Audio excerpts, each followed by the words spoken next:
Friends, ಎಲ್ಲರಿಗೂ ನಮಸ್ಕಾರ. ಇವತ್ತಿನ recipe soya veg fried rice ಮಾಡುವ ವಿಧಾನ. ಇದಕ್ಕೆ ಬೇಕಾಗುವ ಸಾಮಗ್ರಿಗಳು: 1 ಕಪ್ ಸೋಯಾ ಚಂಕ್ಸನ್ನು 5 ನಿಮಿಷ ಬಿಸಿ ನೀರಿನಲ್ಲಿ ನೆನೆಸಿಟ್ಟುಕೊಂಡು ನಂತರ ಅದು ಶೋಧಿಸಿಕೊಂಡು ಅದಕ್ಕೆ ಸ್ವಲ್ಪ ಕಸ್ತೂರಿ ಮೇಥಿ, ಅರ್ಧ ಸ್ಪೂನ್ ಶುಂಠಿ ಬೆಳ್ಳುಳ್ಳಿ paste, 1/4 tea spoon garam masala, ಅರ್ಧ ಸ್ಪೂನ್ ಚಿಲ್ಲಿ ಪೌಡರ್, ಸ್ವಲ್ಪ ಉಪ್ಪು, 2 ಸ್ಪೂನ್ ಕಾರ್ನ್ಫ್ಲೋರ್ ಇದನ್ನು ಬೆರೆಸಿಕೊಂಡು 5 ನಿಮಿಷ ಮ್ಯಾರಿನೇಟ್ ಮಾಡಿಕೊಳ್ಳಬೇಕು. ನಂತರ ಕಾದ ಎಣ್ಣೆಯಲ್ಲಿ ಮ್ಯಾರಿನೇಟ್ ಮಾಡಿಕೊಂಡ ಸೋಯಾ ಚಂಕ್ಸನ್ನು 5 ನಿಮಿಷ ಡೀಪ್ ಫ್ರೈ ಮಾಡಿಕೊಂಡು ನಂತರ ಅದೇ ಕಡಾಯಿಗೆ 4 ಸ್ಪೂನ್ ಎಣ್ಣೆಯನ್ನು ಸೇರಿಸಿ ಕಾದ ನಂತರ 2 ಈರುಳ್ಳಿಯನ್ನು 1 ನಿಮಿಷ ಫ್ರೈ ಮಾಡಿ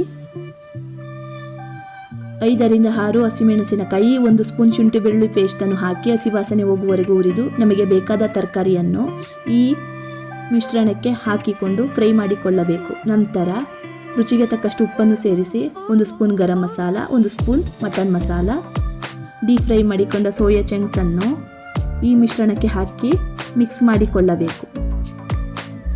ನಂತರ 1 ಸ್ಪೂನ್ ಸೋಯಾ ಸಾಸ್, 1 ಸ್ಪೂನ್ ವಿನೆಗರ್ ಇದು ಬೇಕಾದರೆ ಹಾಕಿಕೊಳ್ಳಬಹುದು, ಇಲ್ಲಾಂದರೆ ಸ್ಕಿಪ್ ಮಾಡಿಕೊಳ್ಳಿ.